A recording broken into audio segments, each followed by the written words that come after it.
ধ্রুব ব্যানার্জি সবশেষ অবস্থা জানতে সরাসরি যাচ্ছি তার কাছে। ধ্রুব, মাগুরায় ধর্ষণের শিকার শিশুটির এখন পর্যন্ত কিন্তু জ্ঞান ফেরেনি। এখানে এখন ঢাকা মেডিকেল কলেজে তাকে পিআইসিইউ অর্থাৎ পেডিয়াট্রিক আইসিইউতে রাখা হয়েছে এবং তার যে শারীরিক অবস্থা সেই শারীরিক অবস্থার এখন কোন পর্যন্ত উল্লেখযোগ্যভাবে বলার মতো তেমন কোনো উন্নতি কিন্তু হয়নি এবং তার যে স্বজনরা রয়েছেন যে স্বজনরা কিন্তু আমাদেরকে জানিয়েছেন যে গতকালকে রাতে যেমন অবস্থা ছিল এখনও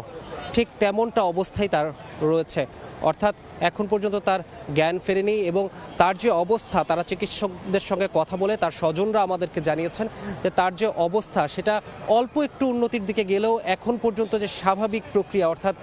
পুরো শরীরের যে স্বাভাবিক প্রক্রিয়া সেটা কিন্তু এখন পর্যন্ত কোনো স্থিতিশীল অবস্থায় এখন পর্যন্ত আসেনি। আমি একটু জানিয়ে রাখি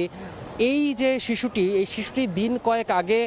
তার যে বোনের বাড়ি মাগুরাতে সেখানে বেড়াতে আসেন এবং সেখানে এসে কিছুদিন থাকার পর গতকালকে রাতে মূলত বোনের যে স্বজনরা রয়েছেন বোনের শ্বশুর দ্বারা মূলত ধর্ষণের শিকার হন এবং এরপরই তাকে কিন্তু জরুরি ভিত্তিতে সেখানকার যে স্থানীয় হাসপাতাল রয়েছে সেই স্থানীয় হাসপাতালে নিয়ে যাওয়া হয় এবং সেখানে যখন পরিস্থিতি তার ক্রমাগত অবনতি হতে থাকে তারপরে তাকে উন্নত চিকিৎসার জন্য তাকে ঢাকা মেডিকেলে নিয়ে আসা হয় এবং প্রথম অবস্থায় এখানে যে ওয়ান স্টপ সার্ভিস রয়েছে তাকে ওয়ান স্টপ সার্ভিস সেন্টারে নিয়ে যাওয়া হয় এবং সেখানে প্রাথমিক চিকিৎসা দেওয়ার চেষ্টা করা হয় এবং যখন এখানেও দেখা হয় তার এখানে সার্বিক চিকিৎসা এবং তার পরিস্থিতি আরও বেশি অবনতির দিকে যাচ্ছিল তখন তাকে মূলত পিআইসিইউতে স্থানান্তর করা হয়। আমরা এখানকার তাদের স্বজনদের দেখেছি পিআইসিইউর সামনে তারা ভিড় করে আছেন এবং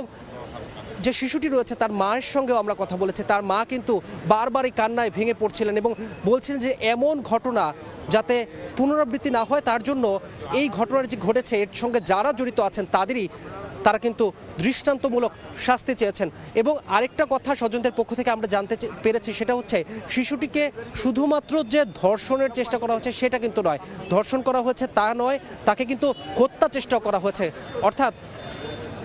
ধর্ষণের পর তাকে মেরে ফেলার যে চিন্তাটা সেটা কিন্তু তার মধ্যে আর কি যে ধর্ষক ছিল তার মধ্যে ছিল এবং পাশাপাশি শিশুটির যে বোন রয়েছে তাকে কিন্তু ঘরে আটকে নির্যাতন করা হয়েছে বলে স্বজনরা আমাদেরকে জানিয়েছেন। এই ছিল ঢাকা মেডিকেল কলেজের সামনে থেকে আমার কাছে সর্বশেষ।